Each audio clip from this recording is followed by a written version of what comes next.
Guy Sebastian, and you're watching Noise11.com. We welcome in Guy Sebastian to catch up on, well, what has now become the 11-year story. Yes, it's been a while actually. Yeah, it's gone very slowly. A lot of people sort of ask me, "Oh, has it gone quick? Must have flashed, But it hasn't. It feels like 11 years. I've sort of jam-packed a lot into it, a lot of tours, a lot of albums, done 8 albums now, and it's been a lot of hard work. I was counting up the hits, 18 hits in the top 40. Oh, really? Yeah. Is that true? Oh, gee whiz. Which is, like, truly incredible. I mean, that's a bona fide greatest hits record when you put them all together. Look, I've been very fortunate. Obviously I had a unique start on a TV show, and I loved you on The Simpsons. Yeah, that's right. Yeah. On Survivor. Yeah. But no, look, it was interesting. I mean, I didn't know what I was getting myself into with Idol. I guess it was the first one. Didn't even know if it would make it to television at the time, and it's amazing. Just amazing that I've been lucky enough to get that opportunity, and then I guess then to try and settle into the industry and as a songwriter and all that sort of stuff, and still. Yeah. Well, Idol set you up, nationally. It, made you a very well-known name, and then the Memphis album came along, and that sort of reinvented Guy Sebastian, didn't it? Yeah, or reinvigorated. I think it sort of I put aside something that I was kind of told by various sources, not pressured, but just told, because that's my bread and butter. I love soul music, I love R&B, and I love I love a lot of old style soul, and but I was sort of told, you got to go more pop, go more no one cares about soul here, and no one cares about this and that. And it's just amazing how the industry has changed and what you hear on radio nowadays compared to when I first started. But the Memphis album was kind of a little bit of a risk, because it wasn't necessarily songs that it's not like the big Motown hits. The Memphis style of soul music was not as, I guess it wasn't as popular, it wasn't as widely received. Obviously there's the big ones like Sitting on the Dock of the Bay and stuff like that, Knock on Wood, stuff that have been covered a bunch, but otherwise a lot of them, a lot of the Al Green numbers and a lot of the Sam Cooke numbers and Wilson Pickett and the Staples singers, that's kind of, it's not as widely recognised, but it went well for me, and it was kind of a reminder for me to stick to what I feel like I do best, and that's the stuff that I grew up on, and Well, let's go from Memphis to Madness. Yeah. Jump up exactly. to 2014, and I guess 2014 has been the non-touring year for you. I mean, that will be rectified in 2015. But I guess was a lot of that time spent in the studio working on the Madness album, because we actually had like a drum in 2013. So, we did. It sort of straddles a couple of years here. Yeah, exactly. It was almost a bridging song, that one. It was kind of like I did a big tour in 2013, and sort of, that was over 3.5 or so months, and I did 53 shows or something. I went from Orange to Kununurra up north to Hobart to here in Melbourne. I was at the Palais. I played venues like Hordern. We did a bunch of sold out Hordens and quite big venues to sort of 800 seaters in some of the smaller country towns. So it was amazing to cover that sort of mass of land, but in the same time, like I needed to get back to the creative as far as making the rest of my album goes, so I sort of took 2014 to do that. I thought it would take a lot less time, but you throw a couple of kids into the mix, and you throw a lot of work. I was doing festivals in Sweden and the UAE and Europe, and heading to and fro the US at the time. I was lucky enough to do stuff like Letterman and Jimmy Fallon and Conan and all those sort of things, and it was sort of, I don't know, it just made it tough to make an album. They were so busy. But I spent a large amount of this year, 2014, to finally just get it done and finish it, and then I get to head out on the road on not covering as much area, but doing the capital cities in the bigger venues in February. So yeah, I can't help but look at your dates for February next year and see how they coincide with 2 Chainz being in Australia. Have you got any plans to perform the song together? Possibly, yeah. I'll have to see when he's here and how long he's here for and stuff like that. But I'm definitely trying to get Lupe down and get him involved. He came down for my album launch the other night, which was awesome. Being on stage with Lupe just brings something out in me, and I feel like I bring something out in him too. Like, we just work so well together, and it's funny because with Lupe we had Battle Scars, and it's a special song. It's a special song to me. It's my biggest song I've ever released as far as how many people it reached, both here and around the world. And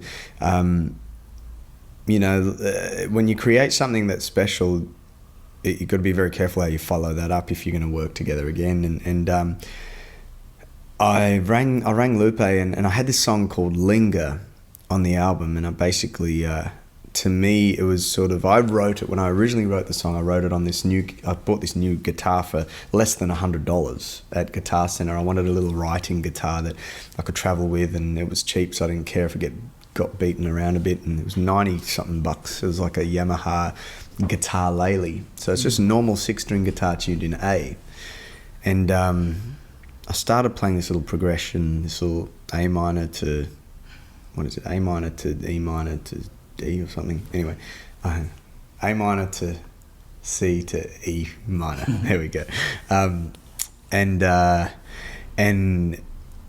it was kind of like a bit of a Bill Withers style tune and melody and stuff that I started singing over the top, and I took it to a writing session with this guy Matt Rad, who's a producer. He's an awesome producer, and he writes and stuff. And I said, Matt, I've got this song. It's called Linger, and this is the melodies, and this is the vibe I'm thinking for it. And he started to program some drums and pulled up some different synths and stuff like that, and it kind of took on this whole new life as far as, mixing, I guess, the electronic sort of more kind of drivey R&B beat with a very simple soul song. And then we got to the bridge, and I thought, oh my gosh, Lupe would be amazing on this track. And in my head I went, and it's not a pop song, it's not a big soaring, like, it's not Battle Scars, it's a completely different beast.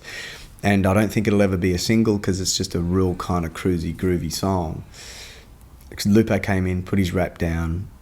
Fast forward a little bit, I released the album, and everybody says, that's my favourite song, or that needs to be the next single, or what. So it's kind of, it's weird how it's panned out, and I guess it just means that when I team up with Lupe, there seems to be a chemistry there for some reason, and he's such a great guy, such a nice, incredible artist, like incredible.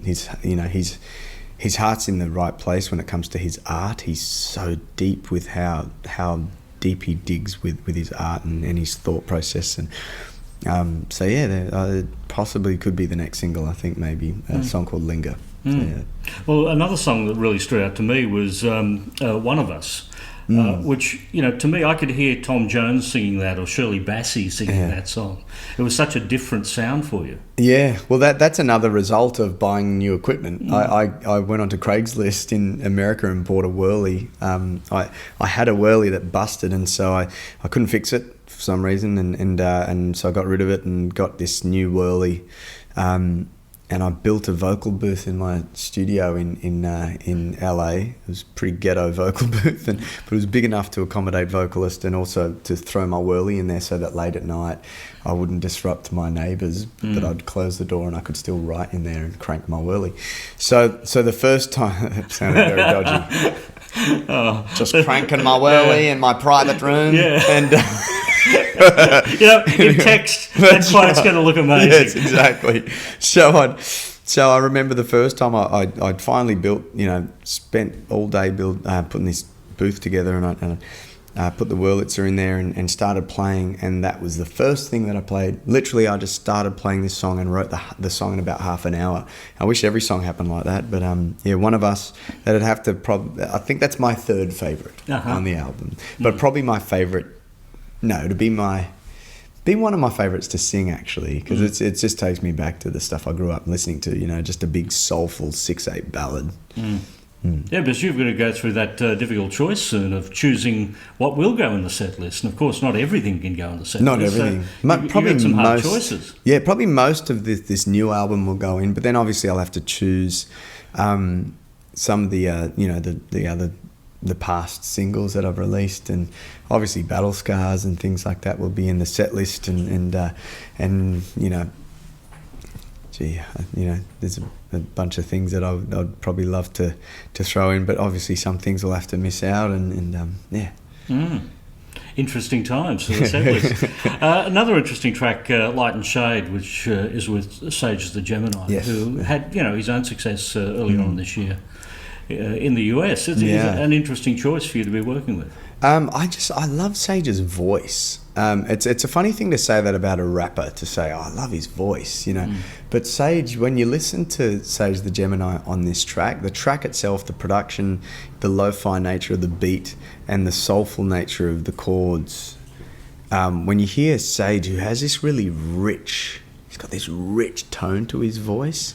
It's very deep, and it just suited the song so perfectly, and he's on tour. He's been on tour with Wiz Khalifa and doing some great things over in the States, and writing some great lyrics as well. And I sort of got him into the studio and just said to him, dude,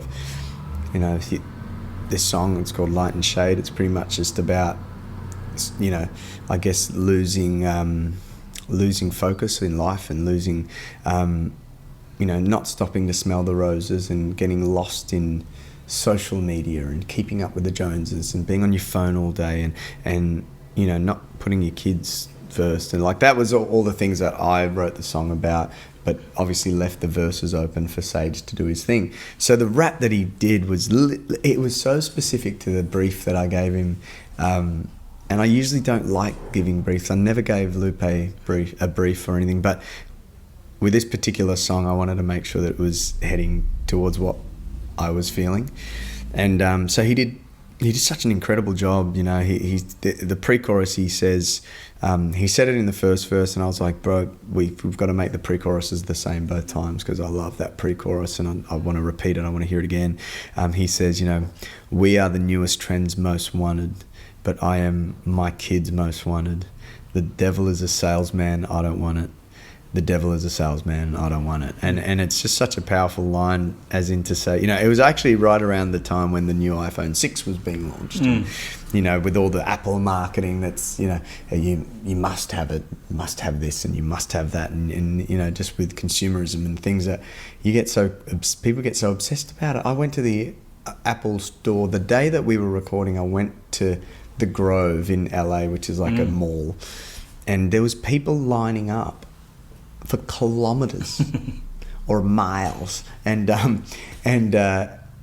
just thought, how are you that passionate about a little piece of electronic equipment that you would literally camp there? They had camping equipment, and I just thought, how have we been so sucked in by consumerism and commercialism to get the newest gadget and be the first one, but I think it became very clear to me none of those people probably have kids, because I would never get that past my wife. Hey babe, can you look after the babies? I've got to go line up at Westfield to buy the new phone for 3 days. I don't think it'd fly well, but he just captured it so well, and that line, we are the newest trend's most wanted, but I am my kid's most wanted, and it just, whenever I hear that, it just reminds me that, to always get my priorities right. Yeah. I guess lyrically, this is your most focused album. Absolutely, yeah. Yeah, I mean, it's sort of a weird one. Everyone keeps asking if I'm okay with my wife and everything's going okay, because there's all these breakup songs on there. There's One of Us is probably the only real sort of breakup song, but the rest of them are it talks about the whole slow dancing in a burning room analogy of being in an inevitable position of this is going to end. It's volatile. It's not great. We know it's not good for us, but neither one can say goodbye and neither one can let go because it's life. It's all we know, and it's a sentiment that was very much on the pulse for me because I had a couple of scenarios of people that were very, very close to me, and one in particular was related to me and very, very close, and I was in that situation, I guess, as far as just feeling it and empathizing and being so affected by it, and so I just was so sad. I was so sad that my someone that I was so close to was going through this, and so it was just on my mind. So all these songs were just like flowing out about this scenario, and good in a sense, I guess, creatively that I had something on my mind to write about, but very confusing for people who are now thinking that me and Jules are heading for an inevitable split. But when you're presented with circumstances like that, does your brain automatically just translate those stories into song? Not always, but sometimes. There's a song on the album called The Pause, and I wrote that down on my phone as a quote because I was talking, this was not that particular family member, but it was someone else who was saying, like, it's weird that I even had to ask her, but I asked her, do you love me? And this is what he was saying. He said, and I just knew it because she kind of said it all in the pause. And I was so saddened by that statement. And it was such a powerful statement of, and most of us have been there. A lot of us have been in that position where sometimes you don't need words to understand someone's heart and the state of their heart, and so I wrote a song called The Pause. So it's funny because sometimes certain things will impact me in a way that I will write them down to vent or to just kind of write them down because they impacted me, and then other times I'll go through things and the last thing I want to do is sing a song about it because I just want it to go away or I want to forget about it or whatever, and so yeah, it's weird. But as a songwriter, it's funny, and as a guy, I think we're not terribly great at expressing ourselves, and so yeah, we tend to vent a bit in songs. Well, not only lyrically, I guess, but there's also musical moments and references, such as in Mama Ain't Proud, and the very first notes on that are pure Chuck Berry. Yes, was that deliberate? It was. Yeah, 100%. I mean, I was trying to capture that soulful sort of surf soul sound of the 60s, where nearly every Chuck Berry song started. I mean, if you go through Chuck's catalogue, and then everyone else was doing it too. You had all your Buddy Hollies and all your, the Beach Boys, Surfing USA was exactly. Directly off Chuck, yeah. And everyone sort of started their songs with a Chuck Berry style little soul blues riff, and it was actually Mama Ain't Proud's a weird one because most of the other songs, actually every other song really on the album, started off with me either being on piano or guitar, actually except for Mama Ain't Proud and Like a Drum. They were both musically quite complete ideas as far as the riffs and stuff go, and beats, but Mama Ain't Proud was like a track that was sent to me from Berlin. It was either Berlin or Sweden because they're two producers. One lives in Germany and the other one lives in Sweden. And anyway, they sent through a track, and the minute I heard the Chuck Berry style guitar, which we changed actually about 10 times because I wanted to make sure we weren't infringing on anyone's creative property, and so we changed the riff a bunch of times. And Chuck sues you. Yeah, exactly. Just ask John Lennon. Oh, yeah. Well, don't ask John Lennon. yeah. Well, and so anyway, we ended up, I ended up falling in love with the fact that it's such a weird song as far as, it starts with this soulful guitar line at the start and then goes to this soaring sort of pop chorus, little ones keep staring, and then it suddenly drops to 2 Chainz' part and it's like, like it's just complete urban, you know, really hard out urban. And I don't know, I just kind of like the journey that the song takes you on. And so I fell in love with it straight away. And pretty much the melodies that are on there are like the first thing that I sung, the first time he played me that track. So he said, "Oh, dude, I've got a few tracks. You know, I know you're wrapping up your album, but just have a listen." And he hit play on that, and I just started singing. And then at the end of the chorus, with all my ramblings that I do when I write, you know, when I write melodies, I'm literally going, just making up words. But at the end of it, I went, "And dance like your mama ain't proud." I was like, "Mama ain't proud." Don't know why I sung that, but that's actually cool. That's Mama Ain't Proud, and then wrote the song around it. And it's funny how that happens sometimes. Like even with Battle Scars, I was in the car and I had these chords in my head. I could hear the chords, so I was singing this melody, and I just came out with these battle scars. I wasn't even thinking of, but subconsciously I knew that there was all these things in my life happening at the time, and that's just what came out and ended up being the title. I swear there's something weird that happens sometimes, because there's some songs that come out that I'm like, I don't know how that came out. I don't know how I heard that melody, and I don't know how that lyric came out like that. There must be something channeling or something that's inspiring me that's like divine, and it's weird. Like it's you know, like a godsend or something. It's sometimes I'm like, I wasn't even thinking about that. That's so weird. Yeah. Does the song normally come from a line, or does it normally come from a melody? Mostly melody for me. Yeah. Very rarely will I write from a title or from a like The Pause was obviously from a title, and it was a concept from what that person said to me. But generally, I will hear a melody. I mean, there's traffic happening behind me, and in all of that traffic, there are notes, and sometimes. You know, like we were doing an interview in the radio station before, and Nadia dropped her phone on the table, and the table just like it let out this note. It was like this very specific sort of bass note, and then I started making a beat with this table, and but you just hear music and stuff. Like I hear it in traffic, and sometimes it can like someone will, you know, you'll hear that high pitch, and then a bus might do a horn or something, and some other noise, and you'll get this, and it'll just flick something in my head, and I'll be like, I know it's been dated, lady, somebody. You know, you just start to just pull out melodies, and it's weird. You sort of just hear them everywhere. It's something that's hard to switch off at times. You've achieved so much over the last 11 years. What are the goals now? Be the best father I can, and husband and friend, and to just I think just to keep it pure, you know. Like I write music, and I don't put any rules on myself anymore. You know, I don't think about it as much anymore. I used to think about what I should do and where I should, you know.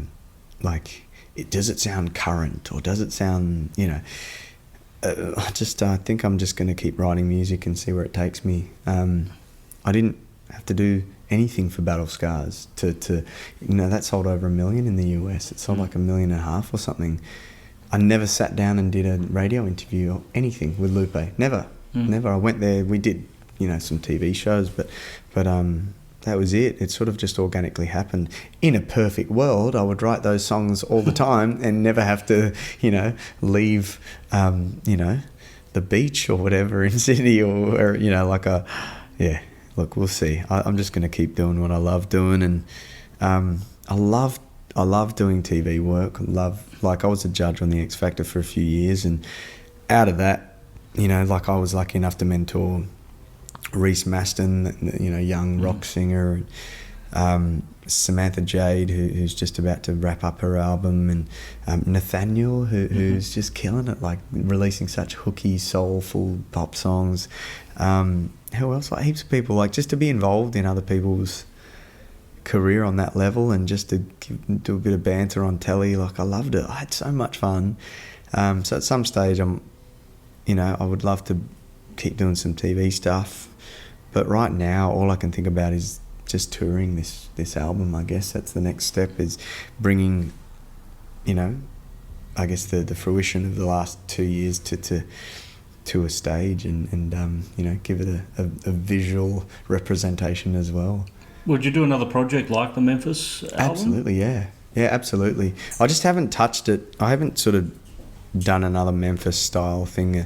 Donald Duck Dunn passed away, and obviously that was very tragic. But I'm just careful. The Memphis album was a very pivotal moment for me. It was a very special album, and I just don't want to milk it. I don't want to do Memphis album number 5. I think it was a moment in time that was special. It was all recorded on analog tape, one take, top to bottom. No, we didn't slap auto-tune on my vocal. It was very much, we're all in the same room, we've hit play, and I had to get every lyric and everything correct, otherwise it was tough luck. And it was weird, something kicked into me on that album, like it was as a vocalist, like I was tripping on something, because it was like, I don't know, like I'd go top to bottom, and vocally, like I was so happy, not in an arrogant way. I was just really happy with the accuracy and the the vibe that I captured. It's hard to not vibe when you've got Steve Cropper in the same room, Donald Duck Dunn. I had Les on key. Like it was insane. It was such a great moment. So I would do another one if it, another concept like that, if it was the right environment. Yeah. Well, we're looking forward to seeing you on the road back in 2015, the national tour of pub dates at that cosy little venue, Rod Laver Arena. I love that pub. It's one of my favourite pubs. So intimate. Yeah, but, congratulations on actually scoring venues that big. I mean, these are the biggest venues you've ever played. It is. Got to fill them first, though. Yeah. But, no, look, I'm regardless of how many people there are, I'm going to put on a great show that I know I'll be proud of. It's as big a show that I can put on, and I love singing live. It's my favourite thing to do, and I know I'll be a ball, especially in Melbourne. Like I did a signing here the other day, and I've got Nadia here from Sony, and I said to it, so that's my favourite signing I've ever done. Like it was here at Water Gardens, and people are so beautiful here. They're so sweet. Like they're so giving as an audience. As a performer, you're only as good as your audience. You feed off them, and there's no entitlement. They're just so appreciative, and I love playing in Melbourne. I always say on every show that I've especially when I'm at the Palais, I always say that's my favourite. I've always had my fondest memories playing in Melbourne at the Palais so far, and but I'm about to create some new memories, obviously, and play Rod Laver, which will be, for me, I've always dreamt of playing that venue, and Farnham's one of my heroes, and if not my hero, and to sort of be in those sort of venues, belting out a number, I'm going to be channeling my hero for sure here in Melbourne. Well, we're looking forward to that, and we thank Guy Sebastian for joining us here at noise11.com. Thanks, buddy. Thank you.